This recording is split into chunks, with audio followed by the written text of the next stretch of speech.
오늘도 거실 한가운데 무릎을 꿇었습니다. 홈캠의 붉은 점이 깜빡이더군요. 무릎을 꿇고 손은 머리 위로 올리고 벽을 향해 섭니다. 벌은 30분이었습니다. 이유요? 날마다 쓰는 일지에 오타가 있었다는 이유였습니다. 은희는 매일 밤 일지를 요구합니다. 설거지와 청소 시간, 무엇을 먹었는지, 약을 몇 시에 먹었는지, 누구와 몇 분 통화했는지, 그리고 감상 한 줄까지요. 글씨가 틀리고 오타가 나면 벌이 늘어납니다. 무릎 꿇고 손들기죠. 안녕하세요. 저는 68살 먹은 김순영이라고 합니다. 지금부터 제 이야기를 들려드리겠습니다. 홈캠은 늘 켜져 있습니다. 며느리는 휴대폰으로 원하면 언제나 절 감시합니다. 아들 동찬이는 퇴근에 돌아오면 말합니다. 엄마, 그냥 은희 맞춰줘요. 요즘은 기록이 중요합니다. 은희가 엄마 건강 챙기려고 그러는 거예요. 맞춰주라니요. 아들의 그 말이 참 야속하더군요. 저는 조용히 버텼습니다. 남편이 떠나던 날이 또렷합니다. 종이 한 장과 열쇠 하나를 제 손에 쥐어주며 말했죠. 준영아, 누구에게도 말하지 마. 내가 결심이 설 때까지. 10억은 너에게 남긴다. 널 위해서 꼭 써야 해. 남편이 남겨준 돈을 허투루 쓰고 싶지 않았습니다. 열쇠는 서랍 깊은 곳으로, 종이는 액자 뒤에 숨겨놓은 채로 생활했습니다. 홈캠으로 감시, 날마다 쓰고 있는 일지에 제 자존감은 바닥입니다. 점점 버티기가 힘들어집니다. 무릎 꿇고 손드는 벌을 다 서고 나서 은희가 휴대폰을 내려놓으며 말했습니다. 일지 다시 쓰세요. 오늘 감상은 3줄 이상. 존댓말 정확히 쓰시고요. 응, 알겠어. 다음 날 아들 동찬이 생일이었어요. 저는 미역국을 끓였고 잡채를 볶고 상을 차렸습니다. 은희가 홈캠을 켜며 말합니다. 상 차리는 순서를 기록할게요. 오늘도 일지는 4줄이 아니라 6줄입니다. 응, 알겠어. 10시에 동찬이 동료 2사람이 들렀습니다. 케이크를 들고 들어오더군요. 저는 차를 따르려 일어섰습니다. 그때 은희가 제 어깨를 눌렀습니다. 잠깐만요. 어머니, 아까 일지의 글자 하나가 틀렸어요. 호흡하고 먼저 사과하세요. 카메라 켰습니다. 저는 멈춰섰습니다. 모르는 사람들 앞에서 사과 영상을 찍으라니요. 동료들은 어색하게 웃었고 동찬이는 눈을 피했습니다. 저는 의자에서 천천히 일어났습니다. 오늘 아침 일지에 오타가 있었습니다. 죄송합니다. 앞으로는 더 조심하겠습니다. 은희가 웃었습니다. 좋습니다. 그럼 생일 축하 시작할게요. 벌은 식사 끝나고요. 식사 중에도 검사는 계속됐습니다. 젓가락을 몇 번 집었는지, 미역국의 간을 얼마나 했는지, 먹는 속도가 적당한지. 은희가 제 그릇을 들여다보며 말합니다. 어머니, 미역이 너무 큽니다. 치아에 무리가 갈 수 있어요. 다음부턴 자르세요. 응, 알겠어. 케이크 촛불을 끄고 사진을 찍는데 은희가 제 팔을 끌었습니다. 주방으로 오세요. 벌 시간입니다. 무릎 꿇고 손들기 30분입니다. 점심 손님 있으니 빨리 끝내요. 저는 주방 바닥에 무릎을 대었습니다. 홈캠이 저를 봅니다. 거실에서는 은희의 웃음소리가 났습니다. 동찬이가 들여다보고 말합니다. 여보, 20분만 하자. 손님 있잖아.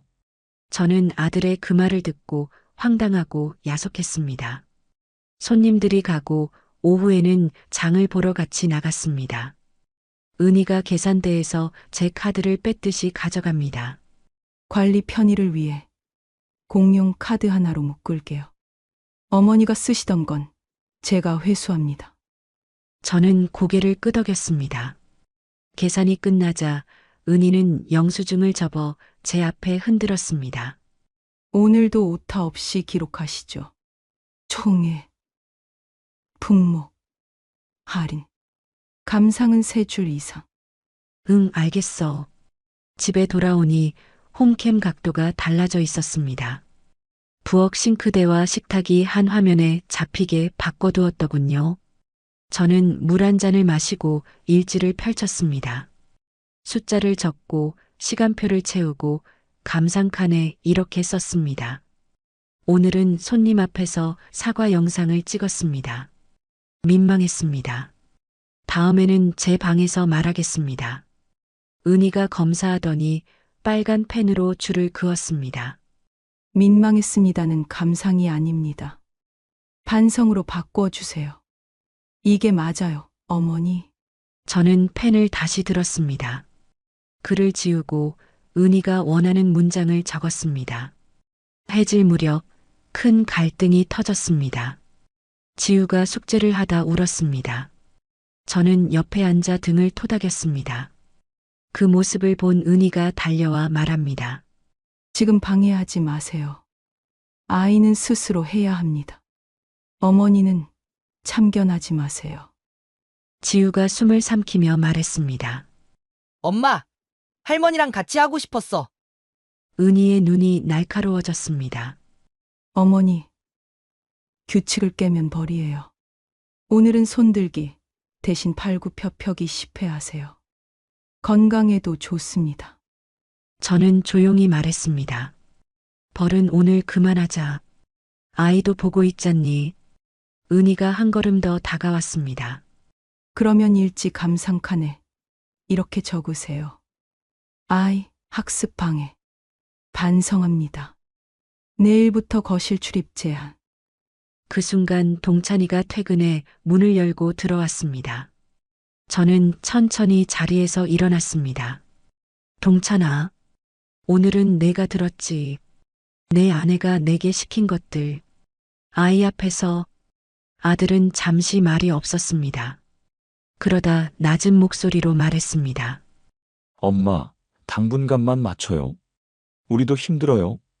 그 말이 제게 칼처럼 박혔습니다. 힘든 건 알겠지만 아이 앞에서 저를 이렇게 모욕 주는 게 더 이상은 참기 힘들었습니다. 밤이 깊어서 모두가 잠든 줄 알았는데 지우가 조용히 제 방으로 들어왔습니다. 할머니, 오늘은 내 노트에 적을게요. 엄마가 할머니한테 벌 줬다고. 엄마가 화내면 이걸 선생님께 보여줄 거예요. 저는 아이의 이마를 쓸어주었습니다. 고마워, 지우야. 하지만 오늘은 일단 자자. 노트는 내일 정리해도 돼. 지우는 고개를 끄덕이며 돌아갔습니다.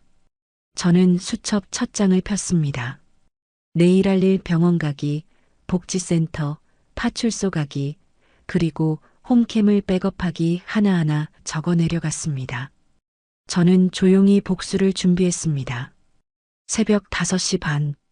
모두가 잠든 시간에 홈캠 앱을 열어 지난 일주일 영상을 내려받았습니다. 주방벌 장면, 거실 사과 영상, 숙제 시간 충돌. 백업용으로 USB 2개를 만들었습니다. 다운로드가 끝날 때쯤 방문이 벌컥 열렸습니다. 은희였습니다. 새벽에 뭐 하세요? 비밀번호는 저만 아는데. 휴대폰 이리 주세요. 저는 휴대폰을 뒤로 감췄습니다. 지금은 줄 수 없다. 은희가 제 손목을 잡아당겼습니다. 저는 균형을 잃고 의자에 부딪혔습니다. 손목에 뜨거운 느낌이 번졌습니다. 지금 강요와 위협이 진행 중입니다. 녹음합니다. 저는 또박또박 말했습니다. 은희가 당황한 눈으로 홈캠을 올려다봤습니다. 케이블을 뽑으려 손을 뻗었습니다. 제가 홈캠을 끄고 조용히 말했습니다. 오늘은 카메라 없이 말로 하자. 대신 병원과 복지센터, 파출소에 갈 거야. 은희의 얼굴이 굳었습니다. 마음대로 하세요. 하지만 오늘 일지는 철저히 검사합니다. 오타가 있으면 벌 2배입니다. 벌은 이제 안 받고 싶다고 하니 분위기가 무거워지고 은희가 따귀를 때리더군요. 저는 조용히 내일을 준비하며 방으로 들어갔습니다. 다음 날 아침 병원에서 엑스레이와 초음파를 찍었습니다. 의사는 말했습니다. 얼굴에 폭행 흔적, 손목에 압박 자국이 보입니다. 특정 자세를 오래 했던 흔적도 있고요. 소견서를 떼고 나오는 길 복지센터에 전화를 걸었습니다. 오후 가정 방문 동행이 가능하다는 답을 받았습니다.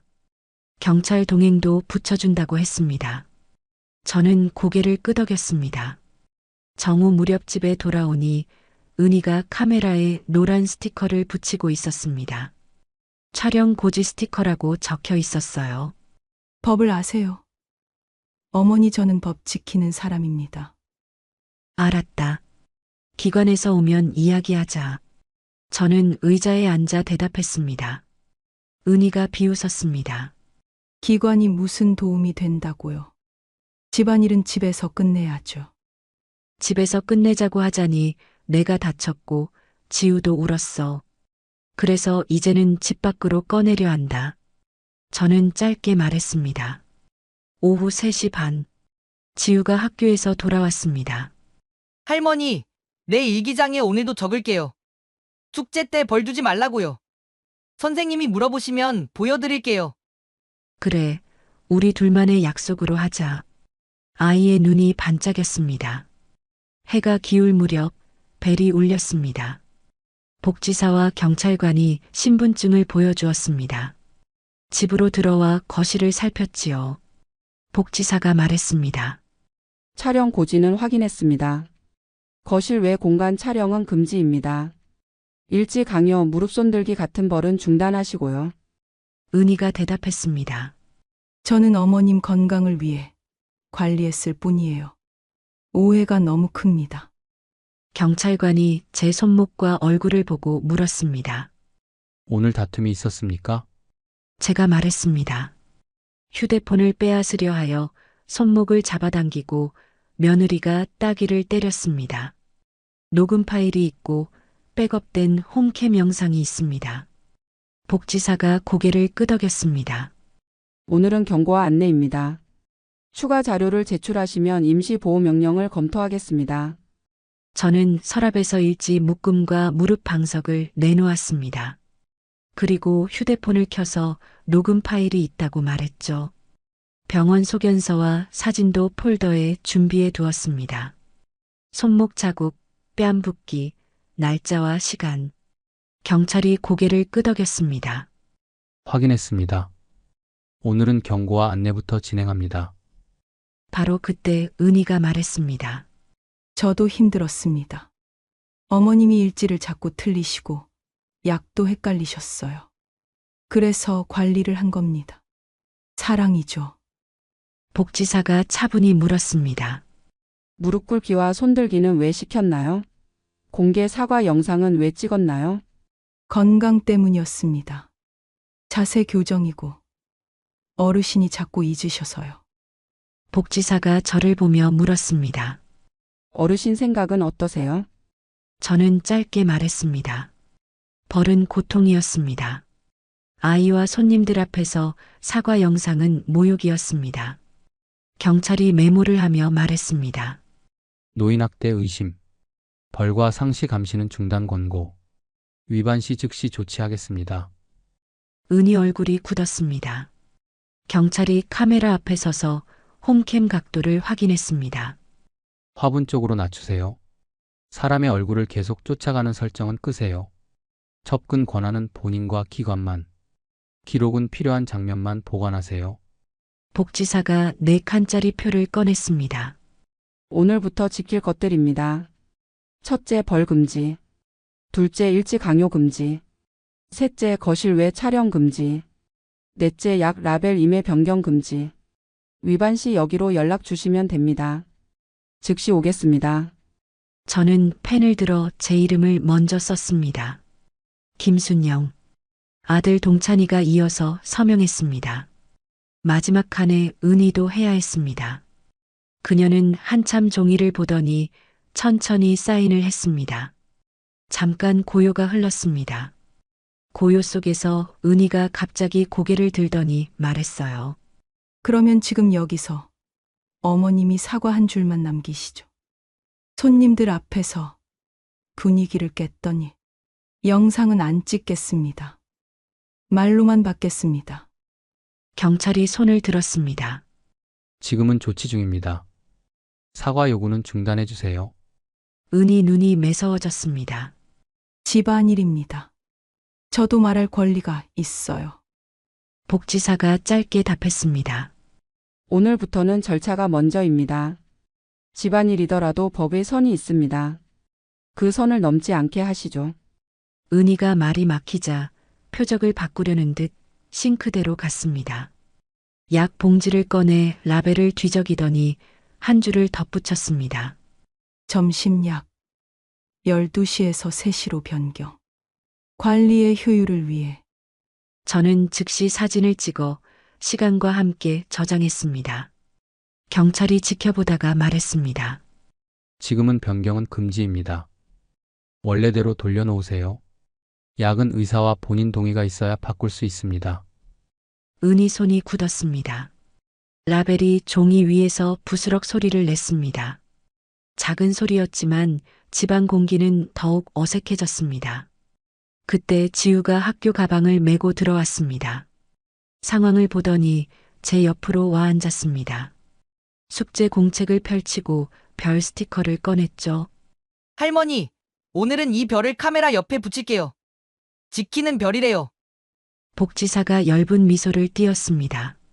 정리를 마치고 복지사와 경찰이 나가려는데 은희가 갑자기 제 쪽으로 성큼 다가왔습니다. 휴대폰은 검사하겠습니다. 오늘 새벽에도 몰래 접속하셨죠. 비밀번호는 저만 아는 건데요. 경찰이 한 발 앞으로 나섰습니다. 휴대폰 강제 제출 요구는 안 됩니다. 접근 기록은 업체를 통해 보존하겠습니다. 오늘 어머님 기기에 손대지 마세요. 은희가 뒤로 물러섰습니다. 눈빛이 흔들렸습니다. 은희의 흔들림이 처음으로 눈에 보였어요. 저는 숨을 깊게 들이마셨습니다. 현관문이 닫히고 집이 조용해졌습니다. 합의문이 식탁 위에서 말없이 우리를 보고 있었습니다. 저는 그 종이를 사진으로 찍어 전자공증 앱에 올렸습니다. 타임스탬프가 딱 하고 붙었습니다. 19시 41분 8초. 시간이 기록되었습니다. 저는 잠시 뒤 변호사에게 메시지를 보냈습니다. 가정 방문 확인. 합의문 확보. 내일 오전 임시 보호 명령 신청하겠습니다. 홈캠 로그 보전도 같이 넣겠습니다. 네, 알겠습니다. 저는 바로 답장을 보냈죠. 내일 오전 법원. 오후에는 은행에 가보겠습니다. 변호사에게 문자를 하고 나니 마음이 한결 가벼워졌습니다. 밤이 깊자 은희의 발소리가 복도를 지나갔습니다. 문틀의 별 앞에서 한번 멈췄다가 돌아섰습니다. 저는 스탠드를 끄기 전 일지를 펼쳤습니다. 오늘은 일지 대신 계획을 썼습니다. 복도 센서 등이 한 박자 늦게 켜졌다 꺼졌습니다. 늦게 켜지는 불빛이 더 친절할 때가 있습니다. 늦어도 도착하면 되니까요. 저는 이불을 가만히 끌어올리고 눈을 감았습니다. 내일은 무릎 대신 의자, 말 대신 절차로 진행할 겁니다. 제 이름으로요. 아침 공기가 차갑게 들어왔습니다. 세수를 하고 머리를 뒤로 넘겼어요. 가방엔 어젯밤 정리한 서류를 넣었습니다.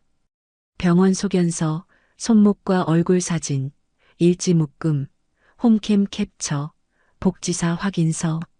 종이가 무거웠지만 마음은 조금 가벼웠습니다. 다음 날 아침 9시 10분, 가정법원 민원실에서 번호표를 뽑았습니다.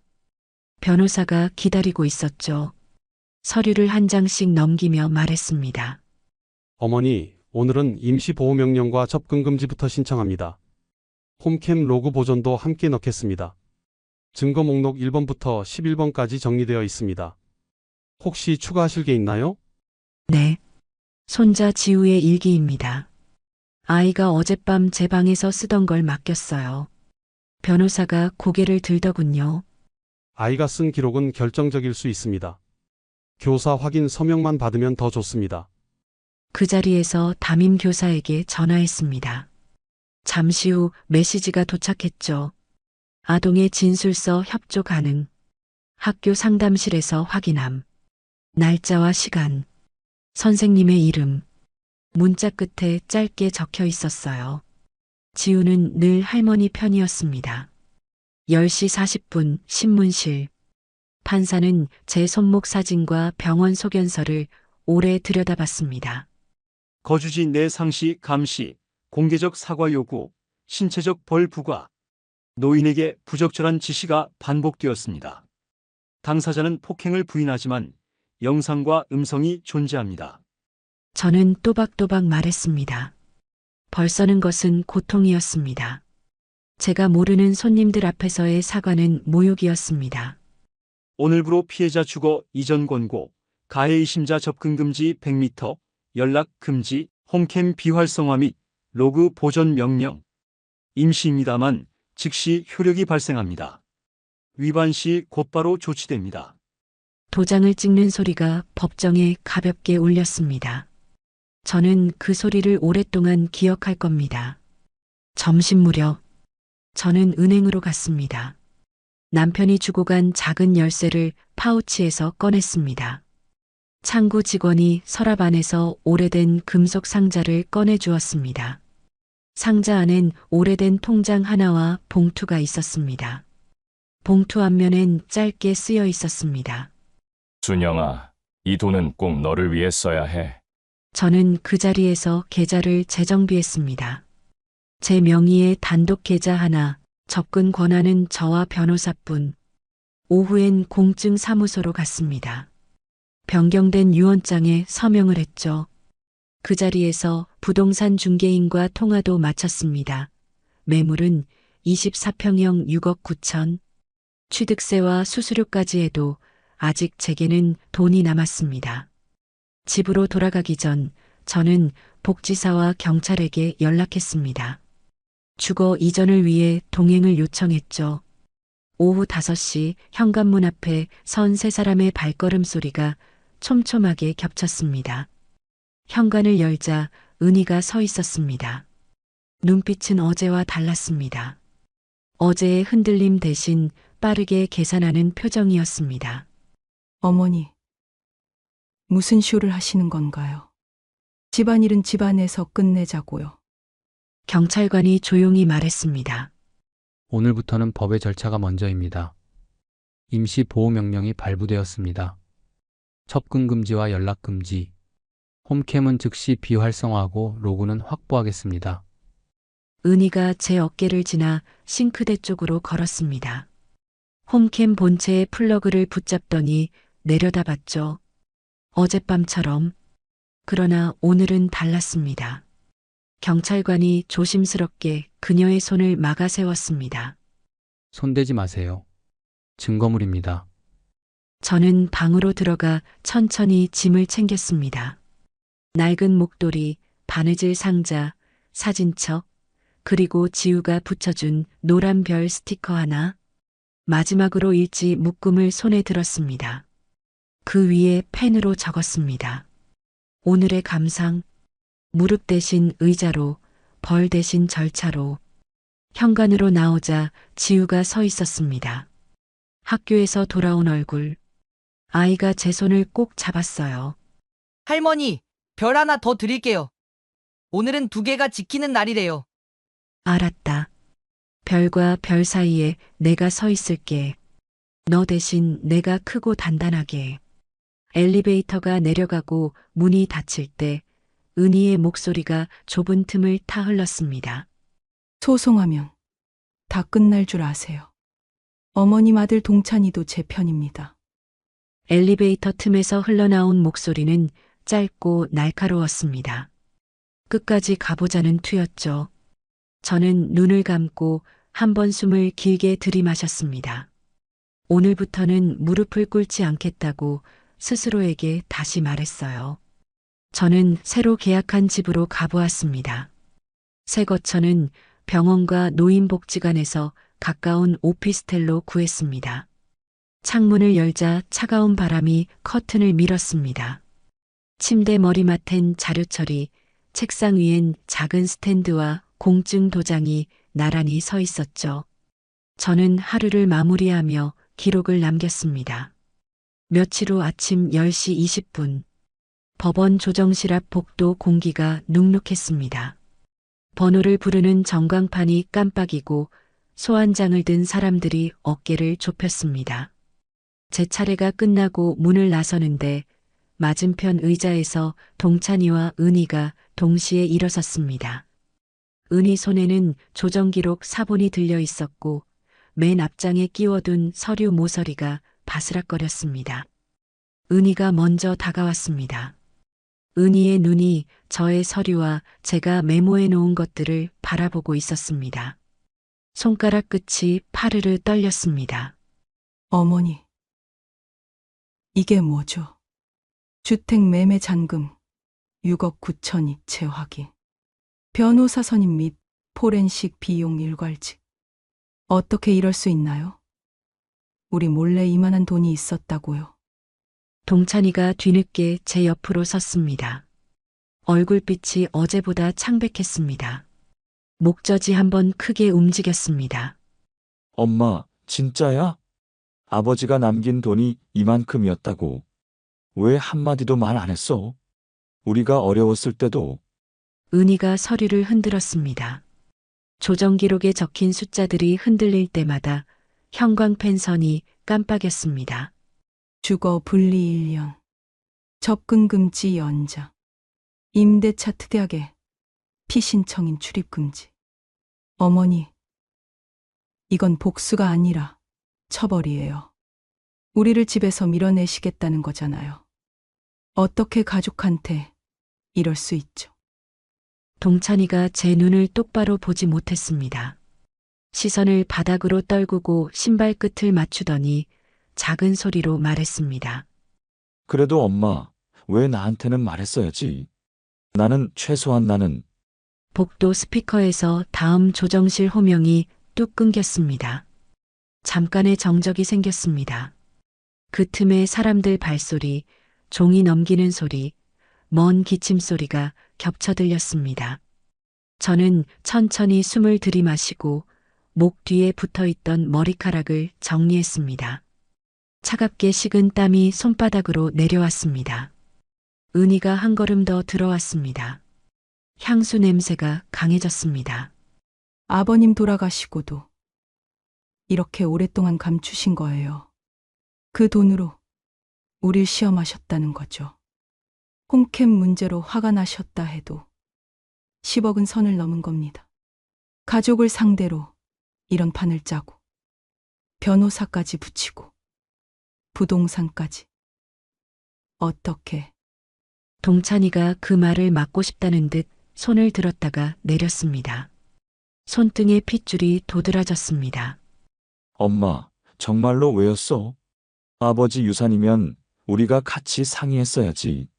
나도 지우 아빠야. 엄마 아들이고. 저는 고개를 들었습니다. 그리고 낮은 목소리로 말했죠. 내 아빠가 마지막 날 내 손에 열쇠와 종이를 쥐어주었다. 결심이 설 때까지 누구에게도 말하지 말라고 했어. 그리고 이 돈은 날 위해 쓰라고 했다. 며느리 내가 홈캠으로 감시를 하고 일지를 쓰게 하고 벌을 세운 그날부터 마음을 먹었다. 이 돈으로 집도 사고 날 위해 돈을 쓰기로. 은희 얼굴이 굳었습니다. 입술에 힘이 들어가며 색이 옅어졌습니다. 서류가 손끝에서 더 크게 떨렸습니다. 그럼 결국 나 때문에. 그래서 10억으로 우리를. 말끝이 흐려졌습니다. 말이 비어있는 자리로 기류가 스며들었습니다. 동찬이 그 빈자리를 오래 바라봤습니다. 눈동자가 반쯤 젖어 있었고 입술이 열렸다 닫혔습니다. 엄마, 나 알아. 내가 봤어야 했어. 근데도 말 없이 여기까지 온 건 마음이 아프다. 우리가 모른 채로 엄마가 혼자 다 준비한 게. 은희가 숨을 크게 들이마셨습니다. 억지로 평정을 눌러놓은 톤이었습니다. 좋아요.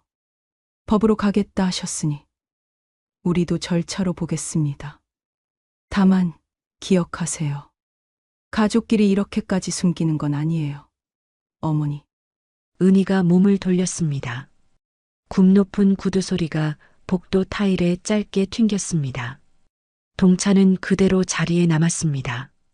손을 바지 주머니에 넣었다 빼고 다시 넣었습니다. 손끝이 허공에서 방향을 잃은 사람처럼 떨렸습니다. 엄마, 나 지금은 무슨 말을 해야 할지 모르겠어. 동찬이 눈을 감았다 뜨더니 두 손으로 얼굴을 문질렀습니다. 미간에 깊은 주름이 생겼다가 펴졌습니다. 동찬이는 한 발 물러서 복도 끝을 향해 걸어갔습니다. 걸음은 느렸고 어깨는 처져 보였습니다. 남겨진 공기에는 종이 냄새와 소독약 냄새가 섞여 있었습니다. 저는 품에 안은 갈색 파일을 다시 붙들었습니다. 잠시 후 조정실 문이 다시 열렸습니다. 다음 번호가 불렸습니다. 저는 벽시계를 올려다 봤습니다. 시침과 분침이 아주 조금씩 앞당겨져 있었습니다. 제 차례가 되어 조정실 안에 둥근 테이블에 앉았습니다. 의자 다리가 바닥을 스치는 마찰음이 아주 작게 났습니다. 판결문 요지가 낭독되고 양측의 요구가 벽에 걸린 시계처럼 일정하게 회전했습니다. 제 요구는 간단했습니다. 정신적 손해에 대한 배상 공개 사과문 제출, 벌 금지 각서, 주거 분리 1년. 은희 측은 과하다고 했고 저는 하나를 추가했습니다. 새집 임대차 특약, 접근 금지 대상자의 출입 금지, 위반 시 즉시 해지. 내 집에서 내가 만든 규칙이었습니다. 조정위원은 서류를 한 장씩 넘기며 정리했습니다.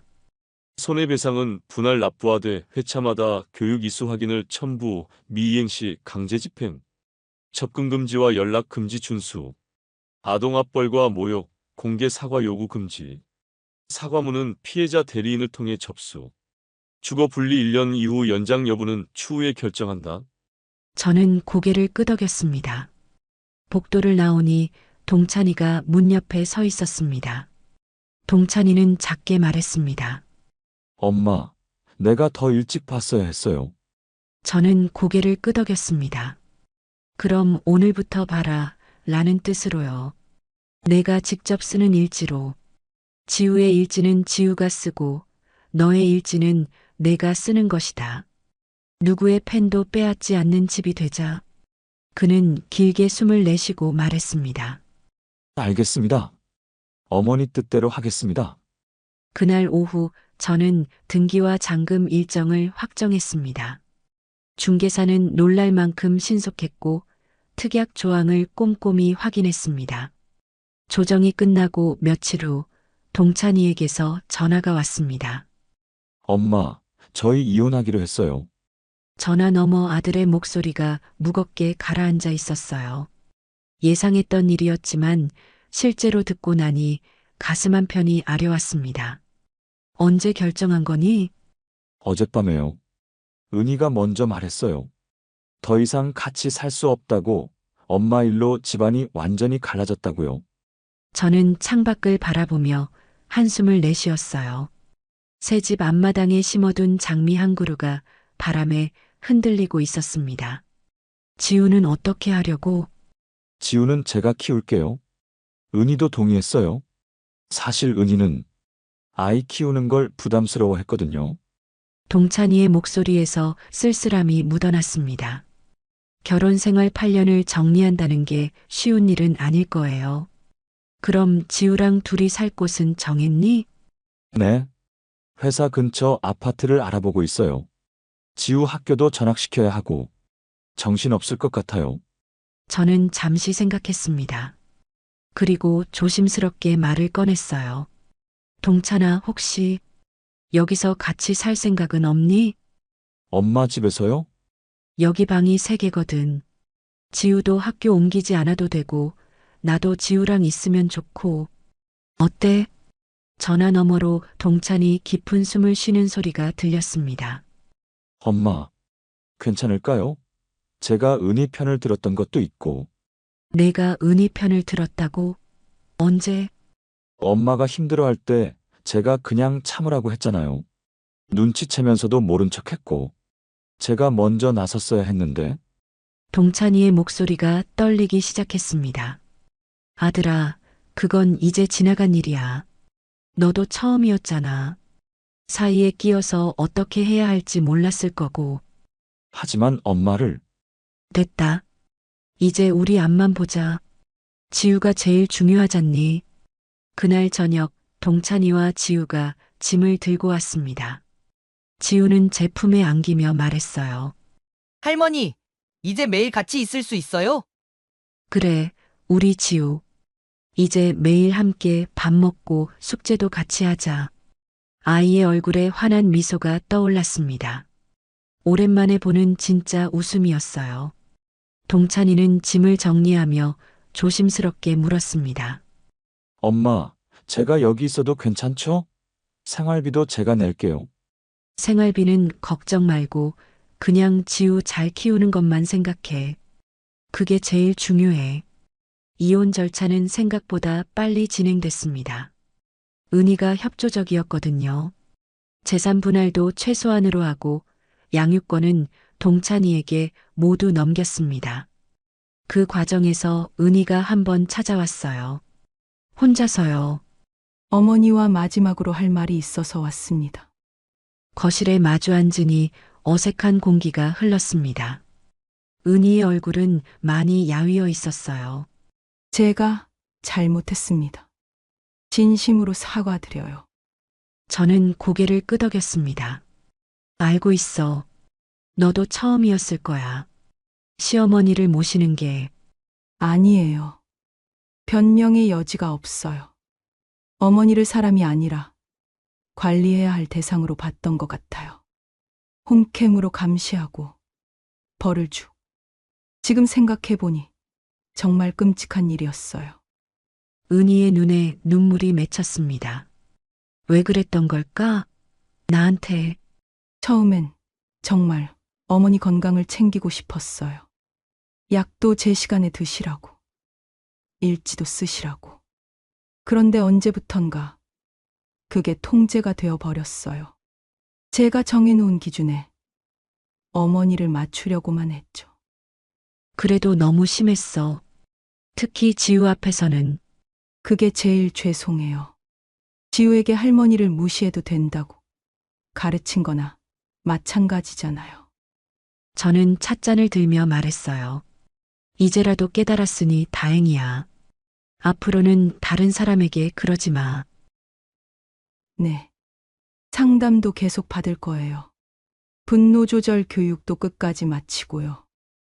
은희는 가방에서 봉투 하나를 꺼냈습니다. 이건 지우 양육비예요. 매달 보낼게요. 제가 못해준 엄마 역할이라도 돈으로는 책임지고 싶어요. 고마워. 지우를 위해 잘 쓸게. 은희가 일어서며 마지막으로 말했습니다. 어머니, 정말 죄송했습니다. 그리고 10억으로 당신만의 자유를 찾으신 거 어떻게 보면 멋있어요. 그런 평가를 받을 줄은 몰랐는데 조금 놀라웠습니다. 문을 나서며 은희가 돌아보았어요. 동찬이와 지우 잘 부탁드려요. 그럴 거야. 걱정 말고 너도 새 출발 잘해. 현관문이 닫히고 나서야 저는 깊은 숨을 내쉬었습니다. 이제 정말 모든 게 끝났구나 싶었어요. 그날 저녁 동찬이와 지우와 함께 삼겹살을 구워 먹었습니다. 지우가 상추에 고기를 싸며 말했어요. 할머니, 이제 벌 안 받죠? 당연하지. 이제는 우리가 서로를 존중하는 집이야. 존중이 뭐예요? 서로를 소중하게 여기는 거야. 할머니도 지우를 소중하게 생각하고 지우도 할머니를 소중하게 생각하는 거. 그럼 아빠도 소중하게 생각해요? 그럼 아빠가 제일 소중하지. 동찬이가 웃으며 지우의 머리를 쓰다듬었어요. 우리 지우가 제일 소중해. 그 순간 저는 깨달았습니다. 이게 진짜 가족의 모습이구나. 서로를 통제하려 하지 않고 벌을 주지도 받지도 않고 그냥 있는 그대로 사랑하는 것. 밤이 깊어 지우를 재우고 나서 동찬이와 둘이 차를 마시며 이야기했어요. 엄마, 정말 고생 많았어요. 너도 힘들었을 거야. 아내와 엄마 사이에 끼어서. 솔직히 말하면 저도 은희가 무서웠어요. 성격이 워낙 강하니까 맞서기보다는 피하는 쪽을 택했죠. 그게 엄마한테는 더 큰 상처가 됐을 텐데. 이제 지난 일이야. 앞으로만 생각하자. 동찬이는 찻잔을 내려놓으며 말했습니다.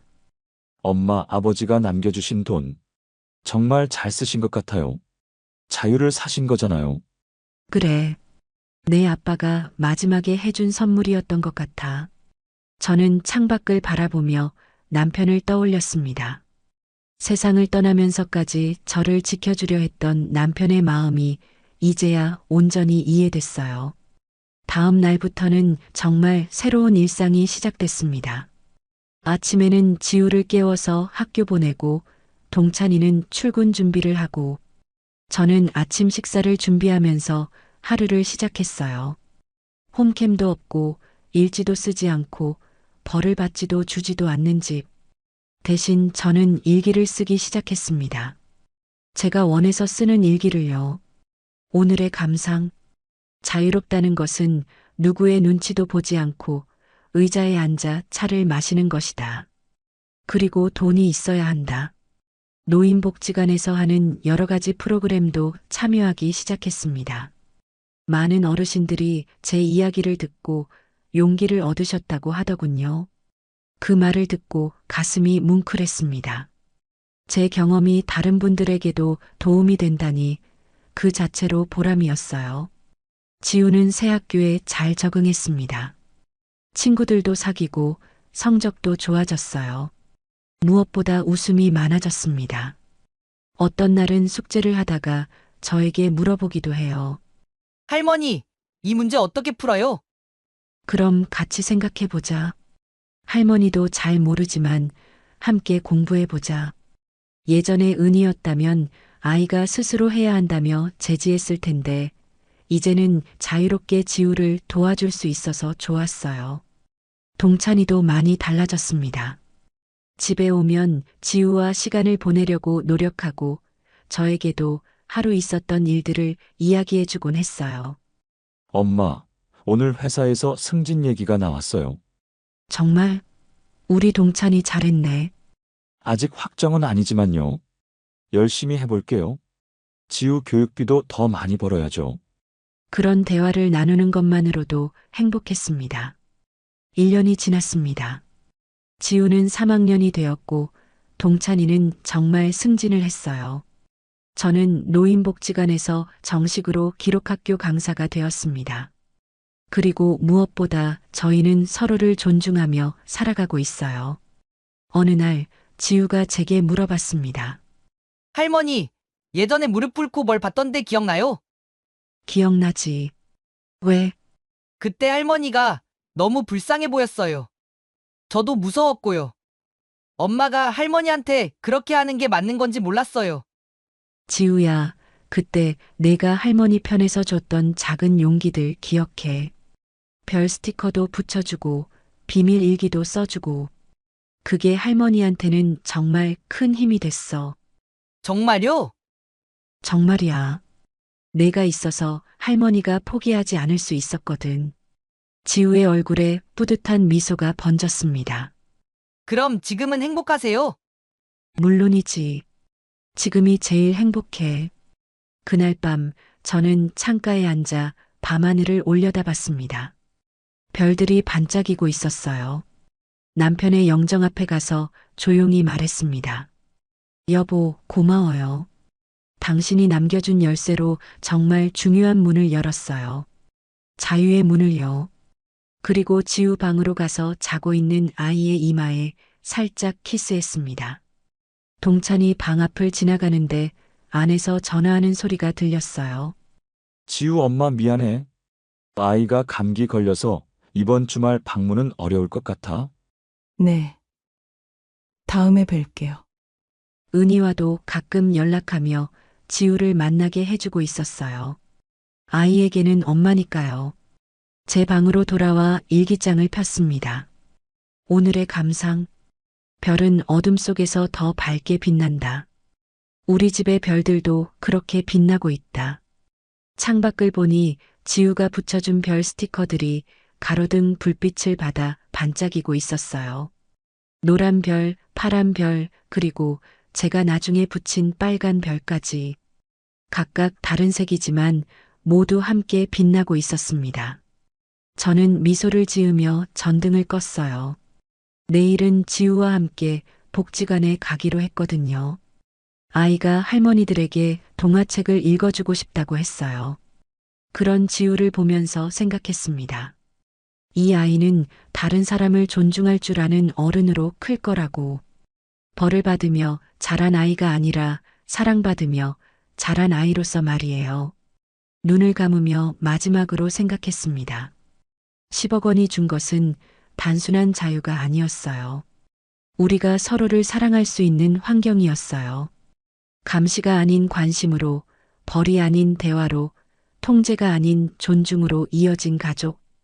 그것이 남편이 저에게 남겨준 진짜 선물이었던 거죠. 별들이 창문 너머로 반짝이는 가운데 저는 깊은 잠에 빠져들었습니다. 꿈속에서도 별들이 빛나고 있었어요. 여기까지가 제 이야기였습니다. 제 이야기를 끝까지 들어주셔서 감사합니다. 오늘 이야기 마음에 남으셨다면 구독과 좋아요, 댓글 부탁드립니다. 여러분의 응원이 필요합니다. 감사합니다. 인생이란 무엇일까요? 때로는 우리가 쌓아 올린 믿음의 탑이 한순간에 무너지는 것을 보며 그 질문 앞에 다시 서게 됩니다. 저는 하루아침에 모든 것을 잃었습니다. 집도, 아내도, 그리고 지난 10년간 믿어왔던 모든 진실도. 어떤 일이 있었는지 지금부터 제 이야기를 들려드리겠습니다. 안녕하세요. 저는 52살 먹은 박철수라고 합니다.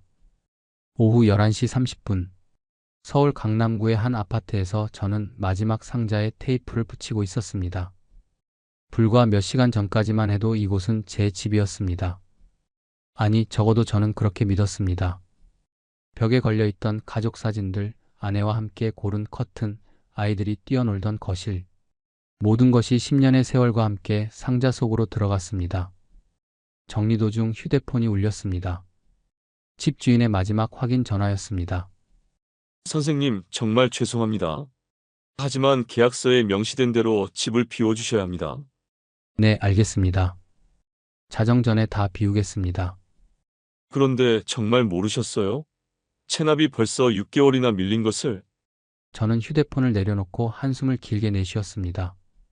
손가락 사이로 빠져나가는 모래처럼 저의 인생이 흩어지고 있었습니다. 이 집에 처음 왔을 때가 생각났습니다. 10년 전 봄이었죠. 미정이가 활짝 웃으며 말했습니다. 여보, 드디어 우리 집이에요. 저는 그때 정말 행복했습니다. 평생 월세로만 살아온 저에게 내 집이라는 것은 꿈만 같았거든요. 거실을 둘러보니 텔레비전이 있던 자리에는 먼지만 남아 있었습니다. 저희가 함께 앉아 저녁 뉴스를 보던 소파는 이미 트럭에 실려 나갔습니다. 벽에는 못자국만 남아 있었습니다. 10년간의 기억들이 하나둘씩 지워져 가고 있었습니다.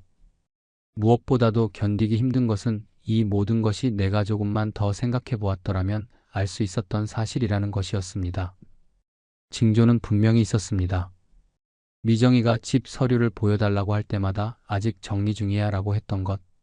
가끔 새벽에 몰래 전화 통화를 했던 것들을 별 생각 없이 넘어갔습니다. 우편물을 제가 보기 전에 먼저 가져갔던 것.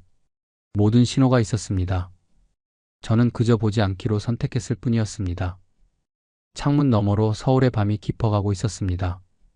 네온 사인들이 반짝이고 늦은 시간까지 불이 켜진 아파트들이 보였습니다. 각각의 창문 뒤에는 저마다의 이야기가 있을 텐데 과연 몇 개나 진실한 이야기일까 하는 생각이 들었습니다. 시계는 자정을 향해 무정하게 흘러가고 있었습니다. 저는 마지막 상자를 들어 올리며 생각했습니다. 내가 왜 이렇게 된 걸까? 그 답을 찾기 위해서는 시간을 거슬러 올라가야 했습니다.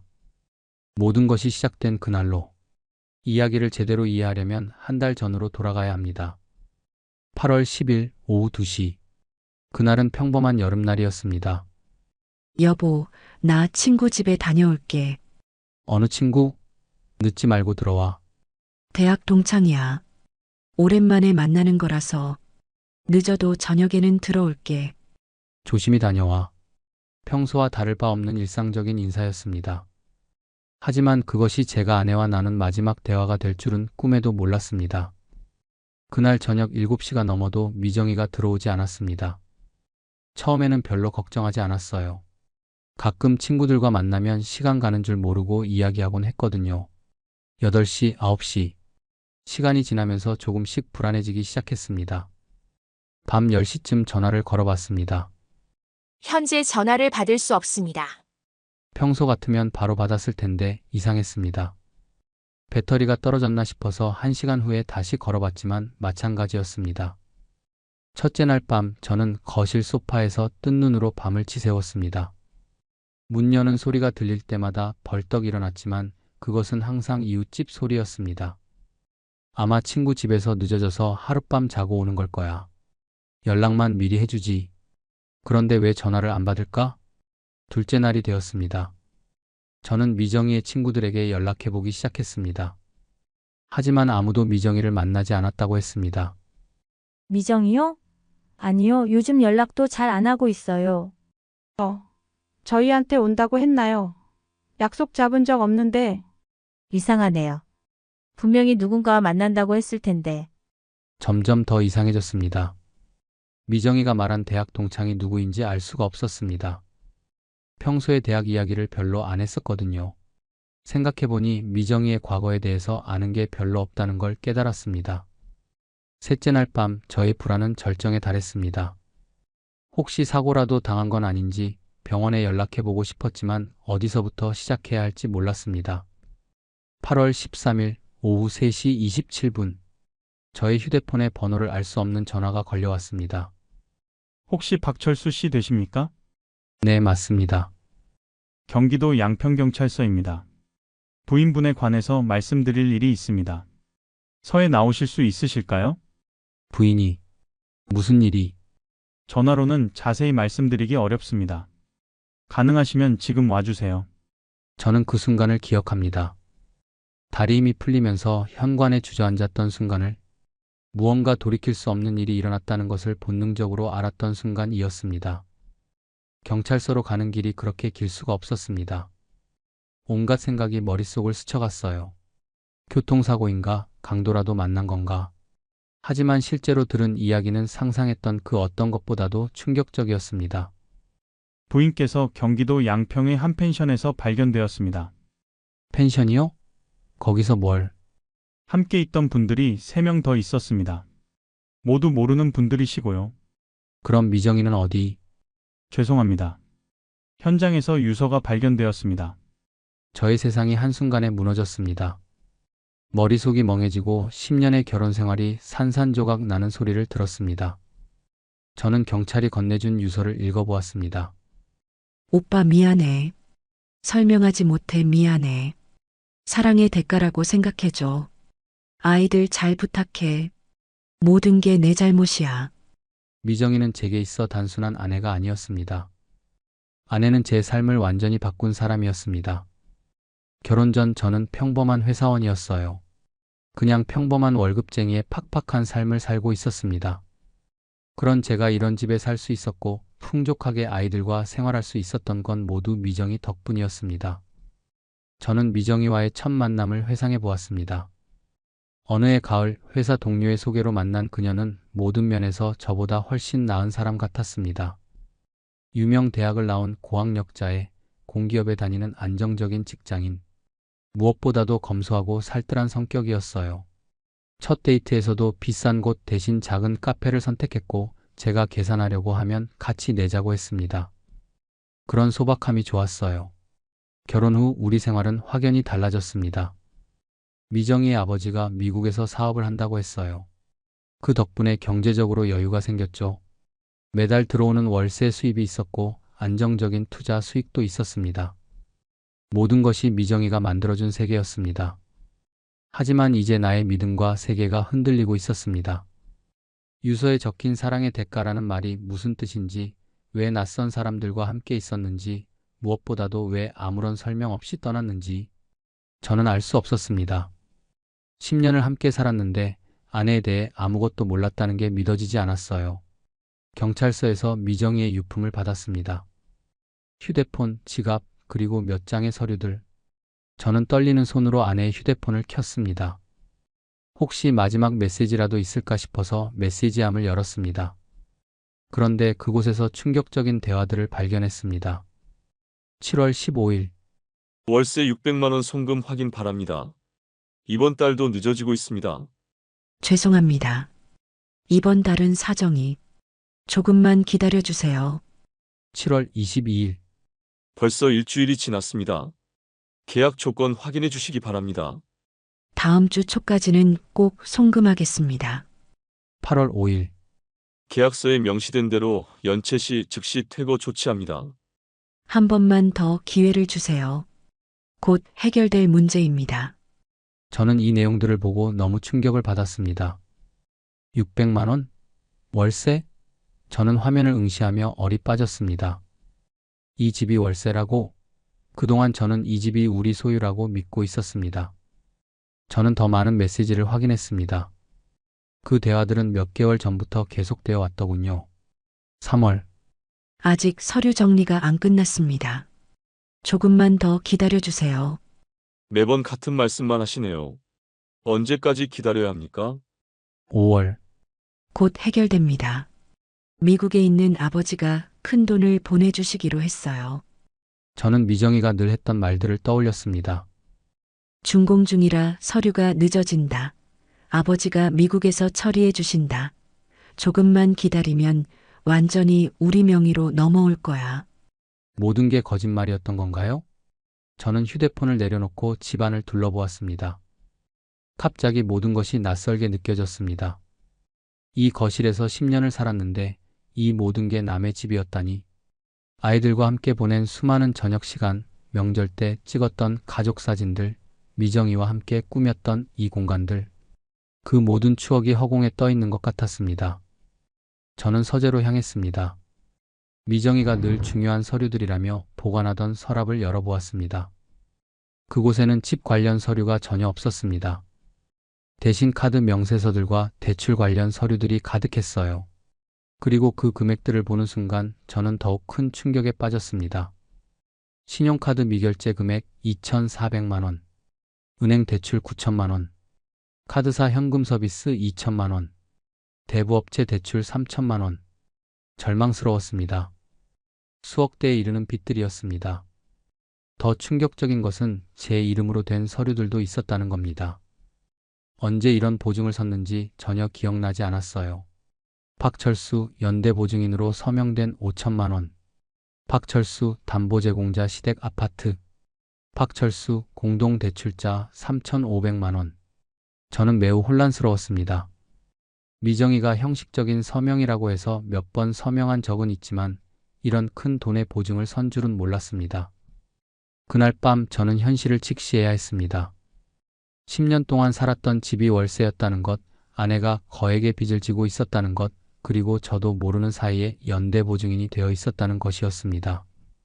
아빠, 우리 언제 집에 가요? 할머니 집에 같이 있던 딸이 물어봅니다. 민서야, 우리 잠시 다른 곳에서 살아야 할 것 같아.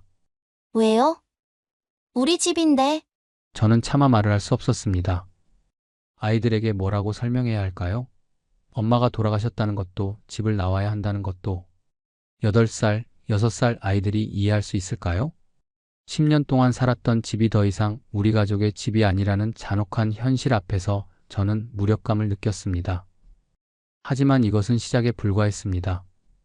진짜 충격은 아직 남아 있었습니다. 8월 16일 서울시립병원 장례식장. 저는 검은 상복을 입고 조문객들을 맞이하고 있었습니다. 아내를 잃은 슬픔도 잠시, 저는 곧 인생에서 가장 큰 충격에 직면해야 했습니다. 장례식장에 생각보다 많은 사람들이 왔습니다. 미정이의 직장 동료들, 동네 지인들, 그리고 제가 모르는 사람들도 꽤 있었어요. 모든 분들이 진심으로 슬퍼해 주시는 모습을 보니 미정이가 많은 사람들에게 사랑받았다는 걸 알 수 있었습니다. 정말 좋은 분이셨는데 너무 갑작스러워서. 고맙습니다. 항상 밝으셨잖아요. 도대체 무슨 일이? 저도 잘 모르겠습니다. 오후 3시쯤 저는 뒤에서 들린 목소리에 돌아보았습니다. 자위 되시는 분이세요? 네, 죄송한데 누구시죠? 저희가 미정이 부모입니다. 이제야 얼굴을 뵀네요. 60대 중반으로 보이는 부부가 서 있었습니다. 남자는 장인어른이라고 자신을 소개했고 여자는 장모님이라고 했습니다. 하지만 저는 그들을 처음 보고 있었습니다. 죄송합니다만 저희가 언제 만났었나요? 우리 딸이 평소에 사위 자랑을 많이 했는데. 결혼식에 오신 분들과는 다른 것 같은데요? 어색한 침묵이 흘렀습니다. 그때 장례식장 직원이 다가와서 상황을 더욱 복잡하게 만들었습니다. 실례합니다. 고인의 부모님이라고 하시는 분들인데 신분증 확인 결과 성함이 다르게 나와서요. 성함이 다르다고요? 네. 고인의 성은 김씨인데 아버님의 성씨가 이씨입니다. 저는 멍하니 그들을 바라보았습니다.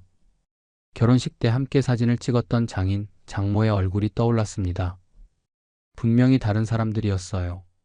그럼 지금 앞에 있는 사람들은 누구고 결혼식 때 있었던 사람들은 또 누구였던 걸까요? 며칠 후 저는 당시 결혼식을 담당했던 웨딩 플래너를 찾아갔습니다. 아, 그때 기억나네요. 신부분이 특별 요청을 하셨거든요. 특별 요청이요? 부모님이 해외에 계셔서 올 수 없다고 하시면서 하객 도우미를 부모님 역할로 섭외해 달라고 하셨어요. 하객 도우미라니 그것도 장인 장모님을? 요즘 가끔 있는 일이에요. 부모님이 안 계시거나 사정이 있을 때. 당시에는 자연스러웠어요. 저는 또 다른 충격적 사실에 다리 힘이 풀렸습니다. 결혼식에서 눈물을 흘리며 딸을 보내주던 장인의 모습, 며느리를 따뜻하게 맞아주던 장모의 손길. 그 모든 것이 연기였던 겁니다. 장인어른께서 제 손을 잡고 말씀하셨죠. 우리 딸 잘 부탁합니다. 좋은 사위를 만나서 다행입니다. 장모님은 미정이를 안아주시며 말씀하셨습니다. 행복하게 살아라. 모든 게 연기였다니. 저는 허탈한 웃음이 나왔습니다. 미정이가 평소 했던 말들이 떠올랐어요. 지금 생각해보면 모든 게 거짓말이었습니다. 어머니가 병중이라 연락이 어려워요. 아버지께서 미국 사업 때문에 바쁘세요. 부모님이 우리 결혼 정말 기뻐하시고 행복해 하세요. 명절에는 꼭 인사드려야 해요. 휴대폰에 저장된 가족들과의 문자 대화도 다시 보니 이상했습니다. 사위가 정말 좋은 사람이구나. 딸이 행복해 보여서 기쁘다. 건강하게 잘 지내거라. 모든 문자가 미정이가 다른 휴대폰으로 보낸 것들이었던 겁니다. 10년 동안 저는 존재하지 않는 사람들과 안부를 주고받고 있었어요. 명절 때마다 미정이는 부모님께 인사드려야 한다며 선물을 준비했습니다. 한복, 건강식품, 과일 선물 세트, 모든 걸 정성스럽게 포장해서 택배로 보냈다고 했어요. 실제로는 어디로 간 건지, 10년 동안 제가 사랑했던 가족은 누구였을까요? 명절마다 걱정하고 안부를 묻고 선물을 보내고 언젠가 벨라를 기다렸던 그 가족들은 모두 미정이의 상상 속 인물들이었던 겁니다. 장례식장을 나서며 저는 생각했습니다. 그럼 진짜 미정이는 누구였을까? 10년을 함께 산 아내는, 두 아이의 어머니는, 제가 사랑했던 그 여자는 대체 누구였던 것일까요? 하지만 이것도 시작에 불과했습니다. 제가 발견하게 될 진실은 훨씬 더 충격적이었습니다. 장례를 마친 후 저는 미정이의 유품을 정리하기 시작했습니다. 서랍 깊숙한 곳, 옷장 뒤편, 심지어 침실 매트리스 밑까지 미정이가 숨겨둔 것들을 찾기 위해서였습니다. 상자 깊숙한 곳에서 대부업체와 수사기관에서 발송한 우편물들이 쏟아져 나왔습니다. 최종 톡촉장 1,200만 원 즉시 상환 요구, 법정 조치 예고 통지서, 담보물 경매 진행 안내, 연대보증인 추심 통지서, 제 이름이 연대보증인으로 적힌 서류들이 수십 장이었습니다. 저는 매트리스 밑에서 강 씨의 신분증을 발견했습니다. 제 회사 선배인 강 씨의 신분증이 왜 여기에 있는 건지 저는 머릿속이 복잡해졌습니다. 강 씨에게 급하게 전화를 걸어보았습니다. 강 선배님, 급한 게 있어서 전화드렸습니다. 철수야. 무슨 일이야? 아, 그런데 미정이는 어디 있어? 연락이 안 되던데. 선배님, 미정이가 죽었습니다. 뭐라고? 언제? 어떻게? 선배님, 혹시 미정이한테 돈을 맡기신 적 있나요? 아, 그거 말이야. 미정이가 정말 좋은 물건이 나왔다고 하더라고. 좋은 물건이요? 시세보다 훨씬 싼 아파트가 급매로 나왔다는 거야. 강남 쪽 신축인데 30평이 시세보다 1억 정도 싸다고 했어. 그래서요? 급매라서 빨리 결정해야 한다면서 며칠 안에 계약금을 넣어야 한다고 했지. 그래서 4억을 맡겼어. 4억을 맡기셨다고요? 언제요? 한 6개월 전쯤? 근데 이상하게 입주가 계속 미뤄지더라고. 미뤄진다고요? 처음에는 코로나 때문에 공사가 늦어진다고 하고, 그 다음에는 서류 문제라고 하고, 요즘은 연락도 잘 안 되고. 저는 급히 강 씨가 말한 부동산에 찾아갔습니다. 그런 매매 계약은 존재하지 않습니다. 존재하지 않는다고요? 네. 해당 물건도 실제로는 없었고 그런 급매 물건이 나온 적도 없습니다. 강 씨가 의심 없이 돈을 맡긴 이유가 있었습니다. 미정이가 너희 집도 그렇게 싸게 샀다면서 옆에서 과정을 다 보여줬거든. 그래서 믿었지. 시가 5억짜리를 4억에 샀다고 했잖아. 나도 그런 기회가 있으면 좋겠다고 생각했는데. 저는 미정이의 직장이라던 곳도 찾아갔습니다. 혹시 근무자 중에 김미정이라고 있었나요? 제가 남편인데. 미정이라는 이름의 직원은 저희 회사에 없습니다. 과거에도 근무한 적도 없고요. 그럼 미정이는 10년 동안 어디를 다녔던 걸까요? 매일 아침 정장을 입고 출근하고 저녁에 돌아와서 회사 이야기를 했는데 통장 거래 내역을 자세히 살펴보니 더욱 복잡한 그림이 그려졌습니다. 미정이가 박영식이라는 사람에게 지속적으로 거액을 송금하고 있었어요. 1월 3억 원, 3월 4억 원, 5월 5억 원, 7월 4억 원. 저는 어렵게 박영식 씨를 만날 수 있었습니다. 저도 피해자예요. 피해자라고요? 미정 씨한테 완전히 속았습니다. 해외 주식을 시세보다 훨씬 싸게 매입해 준다고 해서. 해외 주식을? 미국 나스닥 상장 기업 주식을 원가에 살 수 있는 기회라고 했어요. 총 16억 원을 보냈습니다. 미정 씨 친정아버지가 미국에서 사업을 크게 한다고 했거든요. 그 인맥으로 일반인들은 접근할 수 없는 주식을 살 수 있다고 했어요. 그래서 믿으셨군요. 미정 씨가 보여준 서류들도 완벽했어요. 미국 증권사 서류, 주식 매매 계약서, 심지어 아버지라는 분과의 통화도 들려줬거든요. 점점 복잡해지는 실타래가 정리되기 시작했습니다. 미정이는 완벽한 사기꾼이었습니다. 하지만 단순한 사기꾼이 아니었어요. 확실한 주소, 실명, 검소한 생활 습관부터 해서 가족, 친구, 지인의 신뢰를 기반으로 한 사기였고 내 집 마련, 싼 매물, 투자 수익 등 인간의 기본 욕망을 활용하였습니다. 공기업 직원, 부잣집 딸, 미국 사업가의 딸 등 완벽한 연기까지 있었죠. 이제 이해가 되기 시작했습니다. 미정이는 빚을 막기 위해 더 큰 빚을 만드는 악순환의 중심에 있었어요. 강 씨에게서 받은 돈 4억은 기존 빚을 상환하였고 박영식에게서 받은 16억은 월세, 생활비, 새로운 투자 사기를 준비했습니다. 그리고 새로운 피해자들에게서 받은 돈으로 기존 피해자들 달래는 시기였습니다. 저는 10년 동안 아내에 대해 아무것도 모르고 살았습니다. 아니, 모르고 산 게 아니라 보지 않으려고 했던 것 같습니다. 징조는 분명히 있었거든요. 집 서류를 보여달라고 할 때마다 회피하는 태도, 가족들과의 만남을 계속 미루는 것, 새벽에 몰래 하는 전화 통화들, 우편물을 먼저 확인하고 숨기는 행동, 현금 사용을 피하고 항상 카드로만 결제하는 습관. 저는 이제 알았습니다. 제가 단순한 남편이 아니라 미정이의 거대한 사기극에서 중요한 소품 중 하나였다는 것을. 저의 신뢰할 만한 외모, 회사원이라는 직업, 성실한 성격 모든 것이 미정이의 사기에 활용되었던 것입니다. 저는 미정이의 과거를 더 알고 싶었습니다. 도대체 어떤 사람이었기에 이런 복잡한 거짓말의 인생을 살 수 있었을까요? 미정이가 자주 언급하던 이모를 만나러 가는 길, 저의 마음은 복잡했습니다. 이모만큼은 진짜일 거라는 희망과 또 다른 거짓말을 발견하게 될지도 모른다는 두려움이 교차했습니다. 어머, 미정이 남편분이시군요. 들어오세요. 50대 초반의 이모는 생각보다 평범한 사람이었습니다. 미정이가 늘 말했던 대기업 임원이 아니라 작은 미용실을 운영하는 자영업자였어요.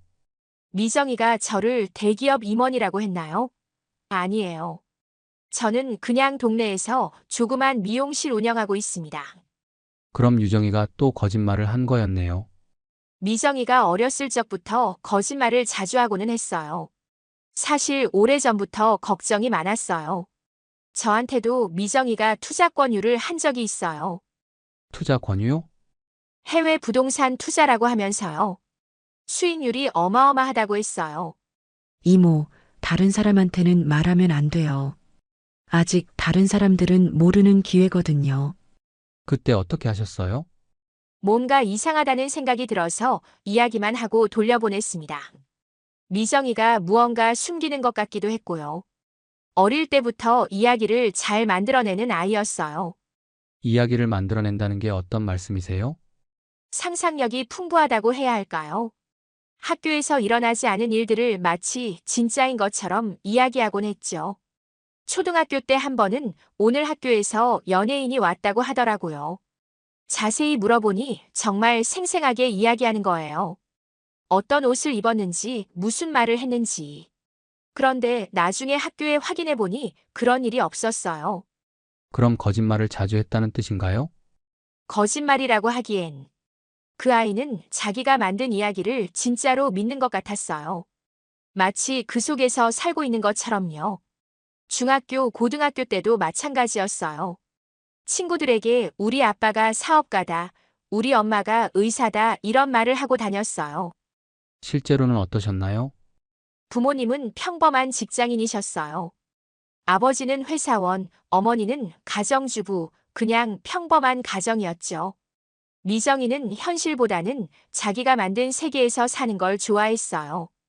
그 세계에서는 모든 게 완벽했거든요. 이모와의 이야기를 마치고 미정이를 조금 더 알기 위해 친구였던 정신과 상담의사 지훈이를 오랜만에 찾아갔습니다. 철수야, 오랜만이다. 웬일이야?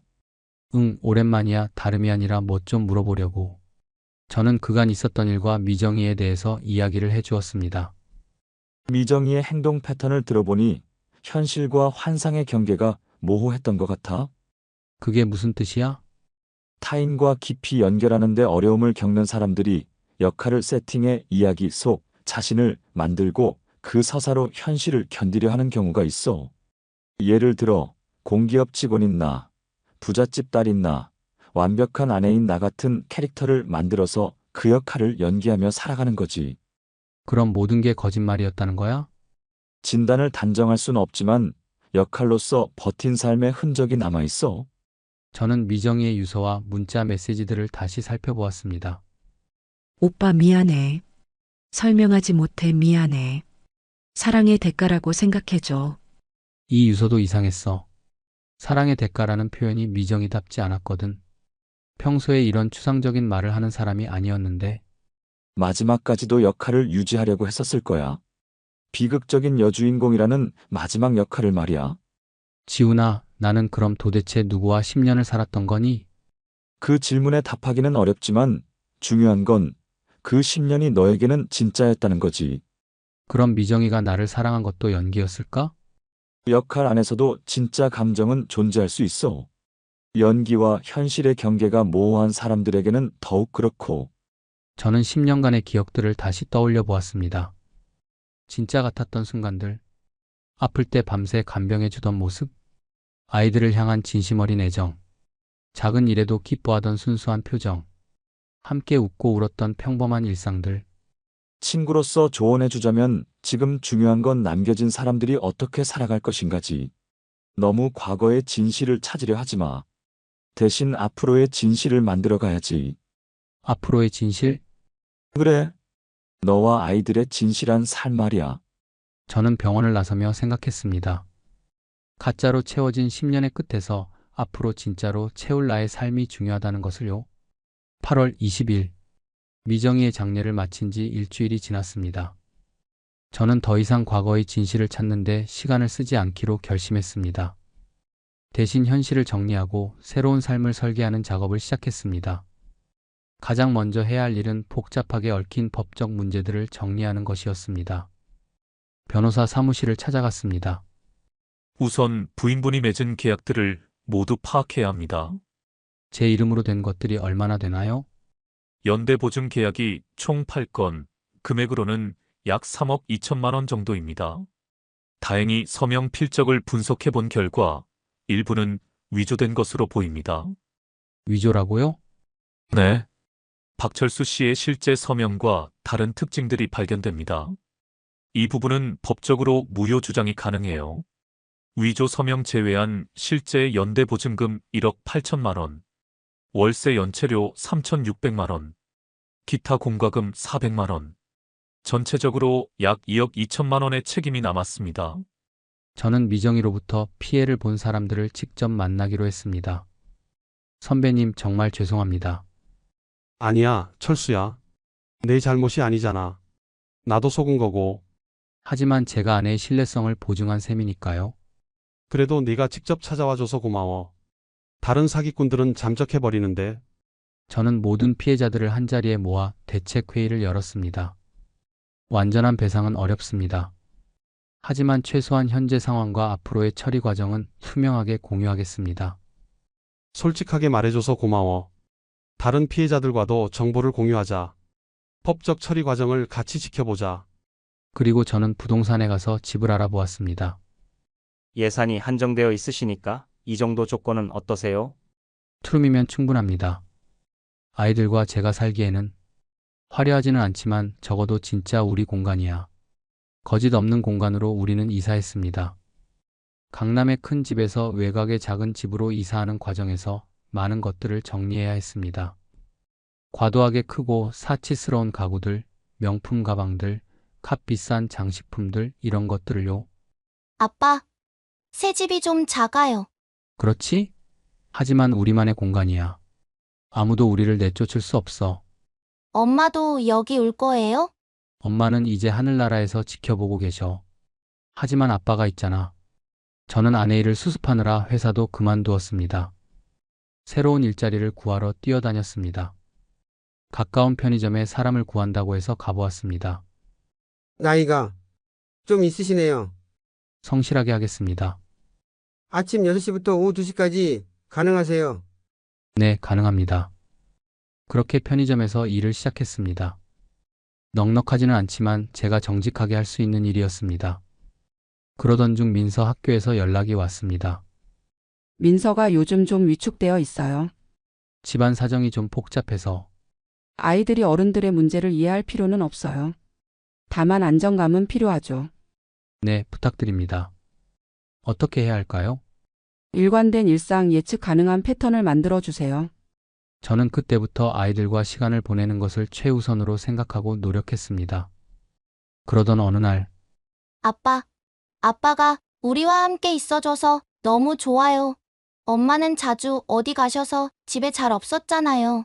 그 말을 듣는 순간 눈물이 났습니다. 그리고 저는 깨달았습니다. 아이들에게는 화려한 집보다 함께 있는 시간이 더 소중하다는 것을. 저는 미정이와 함께 찍은 수백 장의 사진들을 정리하기 시작했습니다. 대부분을 버렸습니다. 하지만 몇 장은 버릴 수가 없었습니다. 함께 밥을 먹는 평범한 모습, 아이들과 함께 웃고 있는 장면, 장을 보고 돌아온 평범한 일상, 연극 같지 않은 순간들이었어요. 그런 순간에는 연기가 아닌 진짜 미정이가 있었을 것 같았거든요. 우유 사오기, 손글씨로 쓴 장보기 목록, 아이들 숙제에 적힌 격려의 말들, 이런 것들은 연기가 아니라고 믿고 싶었습니다. 작은 상자에 선별한 사진들과 메모들을 담았습니다. 이 상자를 만든 이유는 가짜였던 순간들 사이에도 진짜 손길이 있었음을 잊지 않기 위해서였습니다. 아빠, 엄마 사진이에요? 응. 엄마와의 좋은 기억들이야. 엄마가 나쁜 사람이었어요? 아니야. 엄마는 복잡한 사람이었어. 하지만 너희를 사랑했던 건 진짜야. 그렇게 미정이와 살았던 기억들을 정리했습니다. 어둠이 찾아왔지만 더 이상 두렵지 않았어요. 이제 저는 알고 있었거든요. 진짜 빛이 무엇인지. 오늘도 편의점에 출근을 합니다. 안녕하세요. 어서 오세요. 사장님, 오늘도 일찍 나오셨네요. 네, 아이들 학교 보내고 왔어요. 며칠 후 학교에서 민서 담임 선생님께서 전화를 주셨습니다. 민서가 많이 밝아졌어요. 요즘 아빠 자랑을 자주 해요. 정말요? 네. 우리 아빠는 매일 저를 데려다 주세요라고 친구들에게 말한대요. 그 말에 저는 정말 기분이 좋았습니다. 편의점 일을 마치고 집에 있는데 민서가 말했습니다. 아빠, 저 커서 편의점 사장님 할래요. 왜? 아빠처럼 사람들한테 인사 잘하는 사장님이고 싶어요. 며칠 후 선배 강 씨를 만났습니다. 철수야, 요즘 어때? 힘들지만 괜찮아요. 선배님은 어떠세요? 나도 처음엔 화가 났는데 지금은 오히려 내가 걱정돼. 너무 자책하지 마. 고맙습니다. 그러던 어느 날에 편의점 사장님이 말했습니다. 철수 씨, 손님들이 요즘 칭찬 많이 해요. 정규직으로 전환 어때요? 정말요? 네. 급여도 올려드릴게요. 아이들 생각하며 성실하게 일한 모습이 인정받는 것 같아 제 스스로 뿌듯했습니다. 아빠, 제가 그림 그렸어요. 어디 보자. 아빠랑 준호랑 저랑 같이 있는 그림이에요. 우리 집에서요. 얼마 전만 해도 모든 것을 잃었다고 생각했습니다. 집도 아내도 믿음도. 하지만 지금 생각해보니 진짜 소중한 것들은 잃지 않았어요. 만약 이 이야기를 듣고 계신 분 중에 비슷한 어려움을 겪고 계신 분이 있다면 이 말씀을 드리고 싶어요. 모든 끝은 새로운 시작입니다. 비록 그 시작이 어둠 속에서 시작될지라도 중요한 건 포기하지 않는 것이에요. 빌린 빚은 언젠가 사라지지만 자신이 기른 빛은 영원합니다. 작은 아파트 창문 밖으로 저녁 노을이 물들고 있었습니다. 화려하지는 않지만 따뜻한 빛이었습니다. 빌린 빚이 아닌 자신들이 만들어가는 진짜 빛이었습니다. 저의 오늘 이야기는 여기서 끝납니다. 하지만 저의 새로운 삶은 지금도 계속되고 있습니다. 아이들과 함께 먹는 소박한 아침 식사, 편의점에서 손님들과 나누는 인사. 모든 것이 작지만 진실합니다. 때로는 인생이 우리에게 가장 어려운 시험을 내기도 합니다. 하지만 저는 무너지지 않습니다. 넘어져도 다시 일어서는 것, 그것이 바로 인생이기 때문입니다. 오늘도 끝까지 들어주셔서 고맙습니다. 구독과 좋아요로 함께 해주시길 부탁드립니다. 여러분의 응원이 큰 힘이 됩니다.